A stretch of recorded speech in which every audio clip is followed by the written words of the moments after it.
The glass and steel headquarters of Nexus AI gleamed in the morning San Francisco sun as I swiped my keycard one last time. The startup I'd built from my garage into an $800 million company was about to become the scene of the most calculated betrayal in Silicon Valley history. I'm David Chen, founder and, until approximately 1 hour from now, CEO of Nexus AI, the company revolutionizing natural language processing. Our breakthrough algorithm had caught Google's attention, leading to acquisition talks that would make us all wealthy beyond dreams. At least that was the plan until my brother Michael decided he deserved more than his fair share. Morning, David. Jenny from HR called out cheerfully. Big board meeting today. If she only knew. Yeah, should be interesting. The elevator ride to the executive floor felt longer than usual. In my briefcase, I carried proof of what Michael had been planning. Secret meetings with board members, backdated stock transfers, carefully manipulated voting rights. Classic corporate coup tactics executed by my own brother. What he didn't know was that I had my own insurance policy, filed quietly 2 years ago when I first noticed his ambition starting to overshadow his loyalty. The boardroom was already full when I arrived. Michael sat in his CEO chair, perfectly groomed in his $1,000 suit, Samsung tablet ready for notes. Our other board members, 2 VCs from Sequoia Capital, our angel investor Tom Roberts, and our CFO Sarah Williams, all avoided my eyes. David, Michael nodded coolly. Shall we begin? I took my seat at the head of the table, noting how everyone subtly shifted toward Michael's side. They'd made their choices. Before we start, I said calmly, I'd like to address the elephant in the room. Specifically, the planned vote to remove me as CEO. The room froze. Michael's practiced smile didn't waver, but his knuckles whitened around his tablet. I have copies of all the communications, I continued. The secret meetings at the Battery, the stock transfers to create a voting majority, even the drafted press release announcing my decision to step down to pursue other opportunities. David, Michael started, his voice smooth as ever. You're obviously stressed about the Google acquisition. Maybe you should take some time. To clear my head, I finished for him. Like you suggested to the board I needed. Right before proposing yourself as interim CEO, Sarah at least had the grace to look uncomfortable. The Sequoia partners maintained their practiced neutral expressions. The fact is, Michael said, standing now, the board has concerns about your leadership. The Google deal requires steady hands. Your recent behavior suggests you might not be the right person to guide us through this crucial transition. Translation. I'd refused to accept Google's initial offer, knowing our technology was worth far more. Michael, eager for his big payday, had been undermining me ever since. Let's be clear about what's really happening, I said, opening my laptop. You've spent 6 months convincing the board I'm unstable because I wouldn't take a lowball offer. You've manipulated stock holdings to create a voting majority. And now you're planning to push me out and quickly close a deal that undervalues our company by at least $400 million. These accusations are ridiculous, Michael snapped, but Tom Roberts was already pulling out his phone, probably checking the stock transfer dates I'd mentioned. Shall we vote then? I asked quietly.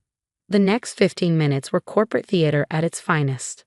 Michael presented his carefully prepared case for my removal.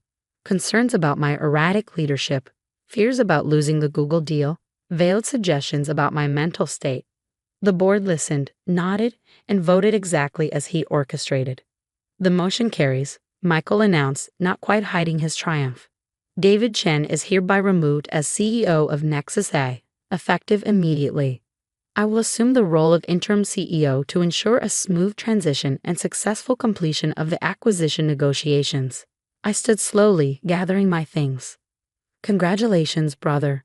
Just one small detail you might want to consider. Security will escort you out, he said dismissively. Before they do, you should probably take a look at this. I projected an email onto the screen behind him. This just came in from the U.S. Patent Office. Michael frowned, turning to read. I watched the blood drain from his face. That's impossible, he whispered. Patent number 14,382,957. I read aloud. Fundamental natural language processing algorithm utilizing quantum-inspired neural networks. Sole inventor, David Chen. Filed 2 years ago, granted this morning. The Sequoia partners were already on their phones, presumably calling their lawyers. Tom Roberts was turning an interesting shade of pale. The algorithm that makes our technology work. I continued pleasantly. The one Google wants to buy. I developed it before Nexus AI even existed. Before I brought you in as COO. The company has been operating under a personal license from me, which, I checked my watch, expired approximately 2 minutes ago when you removed me as CEO. You can't do this, Michael sputtered. The company owns all intellectual property. Developed while working for the company, yes, I agreed. But this patent predates Nexus AI. Check the timestamps. Check the documentation. Check anything you want. My lawyers already have. The security guards Michael had called were waiting by the door, but no one was moving to escort me out. Everyone was too busy reading the patent details now displayed on their screens. So here's the situation, I said, packing up my laptop. You can have the company, Michael. But without a license to my algorithm, what you have is an empty shell. No technology, no products, no $800 million acquisition. Just a very nice office with a great view of the bay. We'll challenge this, he threatened. The board will. The board, Tom Roberts interrupted sharply, will need to reassess its position. David, perhaps we should discuss this privately. I shook my head. No need. My resignation is effective immediately, as per the vote. I'll be starting a new company, one that owns a rather valuable patent. I hear Google is interested in natural language processing technology. I walked to the door, then turned back. Oh, and Michael, Mom's expecting us for dinner on Sunday. Try not to be late this time. The security guards stepped aside, apparently unsure who they were supposed to be removing. As the elevator doors closed behind me, I heard the boardroom erupt into chaos. Jenny from HR caught me in the lobby. David, is everything okay upstairs? I smiled, thinking about the other insurance policy hidden in my desk at home. The one that would really turn Silicon Valley upside down. Everything's fine, I assured her. Just some unexpected family business, but tomorrow? I grinned. Tomorrow is going to be very interesting. The next 24 hours in Silicon Valley were chaos. TechCrunch broke the story first. Nexus AI CEO ousted, major patent dispute threatens Google acquisition. Within hours, my phone was blowing up with calls from every tech journalist, VC firm, and competitor in the industry. I ignored them all, sitting in my home office, watching the story unfold exactly as I planned. The patent was just the beginning. The real bomb was still waiting to drop. David, my assistant's voice came through the intercom. Google's CEO is on line 1. And your mother on line 2. I smiled. Right on schedule. Put Mom through first. David Chen. Mom's voice crackled with familiar authority. What is this I'm reading about you and your brother? The entire Chinese community is talking. Michael tried to steal my company, Mom. And you embarrassed him in front of the entire board? In front of important investors? Have you forgotten everything about family loyalty? I thought about the folder on my desk, printouts of Michael's secret emails plotting my removal, dating back almost a year. Sometimes loyalty has to be earned, Mom. Is Michael there with you? A pause. He's been in his old room since this morning. Hasn't come out. Good. Tell him to stay there. He'll want to see the news in about an hour. David. Trust me, Mom, and maybe start the rice cooker. We're going to have company for dinner. I hung up and switched to line 1. Hello, Sundar. I was wondering when you'd call. Sundar Pichai, Google's CEO, didn't waste time on pleasantries. That's quite a patent you've been sitting on, David. Want to explain why we're just learning about it now? Because until today, there was no reason to mention it. Nexus AI had a perpetual license to use the technology as long as I remained CEO. Now, I shrugged, though he couldn't see it. Now things are more complicated. The acquisition deal is dead, I finished, at least in its current form. But I'm happy to discuss a new deal, one that reflects the true value of the technology. There was a long pause. The original offer was fair. The original offer was $800 million for technology that will revolutionize AI. Technology that, as of this morning, legally belongs to me personally, not Nexus AI. Would you like to know what Microsoft offered 20 minutes ago? Another pause.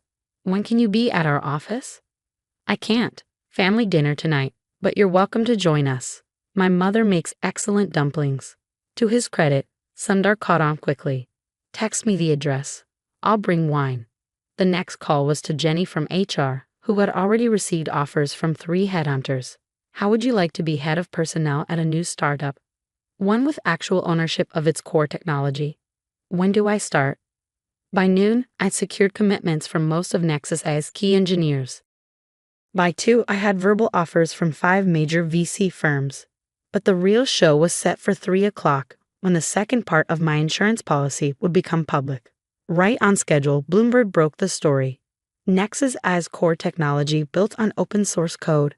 Anonymous source provides documentation. I watched from my home office as Nexus AI's stock price started to plummet. The anonymous source, actually my carefully documented code repository, showed that while my patented algorithm was original, Michael had built significant parts of the company's other technology on unlicensed open source code. The phone rang again. Michael, you knew, he said without preamble. You knew about the open source code all along. Of course I knew. I'm the one who warned you about licensing issues 6 months ago. Right before you started plotting to remove me. The company is tanking. The Google deal is dead. Are you happy now? Actually, Google's CEO is coming to Mom's for dinner. We're going to discuss a new deal, one that involves my new company, which owns both the patent and proper licenses for all its code. Silence. You should come too, I added. Mom's making dumplings. Why? His voice cracked. Why not just destroy me completely?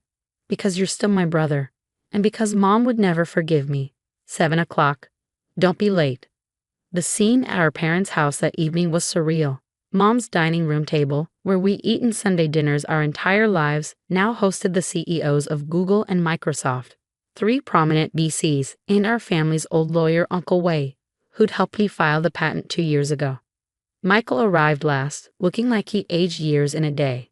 Mom, bless her, acted like having tech billionaires at her table was completely normal. Eat, eat, she insisted, piling dumplings onto plates. Growing boys need strength for business. Over dinner, the new deal took shape. My new company would acquire Nexus AI in a stock swap, with Google then acquiring the combined entity for $2.1 billion. Michael would keep his shares but step down from any management role. Most importantly, the brothers Chen would remain brothers. I still don't understand, Michael said later as we sat on the back porch like we used to as kids. You knew what I was planning. You could have stopped it earlier, exposed the open source issue, ruined me. Why wait? I sipped the vintage wine Sundar had brought. Because I needed you to show everyone who you really are, and who I really am. And who's that? You're the brother who'd betray his own family for money. I'm the one who'd find a way to save the company and the family. He winced. Mom's never going to let me forget this. No, I agreed. But she's also never going to let me forget that family comes first. Even when family betrays you. The new company, he said quietly. There's really no place for me? Not in management, but your shares are still worth about $100 million. Not bad for someone who tried to steal his brother's company. Mom came out with more dumplings, insisting the CEOs of America's largest tech companies needed feeding. I watched her fuss over everyone equally. The son who tried to commit corporate fratricide and the son who'd outmaneuvered him. The billionaires and the family members, all getting the same maternal treatment. The next few weeks were a blur of lawyers, contracts, and press releases. The media loved the story. Tech brothers' battle ends in billion-dollar peace deal. The new company, Phoenix AI, launched with a dream team of engineers and a clear ownership structure. Google fast-tracked the acquisition. Microsoft made a competing offer, and the final price settled at $2.4 billion. Michael took a long vacation, then started a venture capital firm focusing on ethical tech investments. He still comes to Sunday dinner, though he's quieter now, more thoughtful. Mom makes sure we sit next to each other. Yesterday, at the signing ceremony for the Google acquisition, a reporter asked if I was worried about other family betrayals. In technology, like in family, I replied, the best security isn't in patents or contracts. It's in remembering that every line of code, like every relationship, needs to be built on trust and maintained with care. The night after the deal closed, I found an old photo on Mom's wall. Michael and me at my first science fair, proudly showing off a simple computer program we'd written together. Next to it, she'd hung a framed copy of the acquisition announcement. "To remind you both," she said firmly, "that success means nothing without family." She was right, of course. The patent, the open source code revelation, the negotiations, they were all just leverage. The real victory wasn't in the billions or the headlines. It was in finding a way to save both the company and the family. Michael and I still argue about business strategies at Sunday dinner. Mom still makes too many dumplings. Dad still tells us we work too hard. But now there's a new understanding between us all. Success isn't just about winning. It's about how you win. The tech world moves fast. Fortunes rise and fall, but family endures.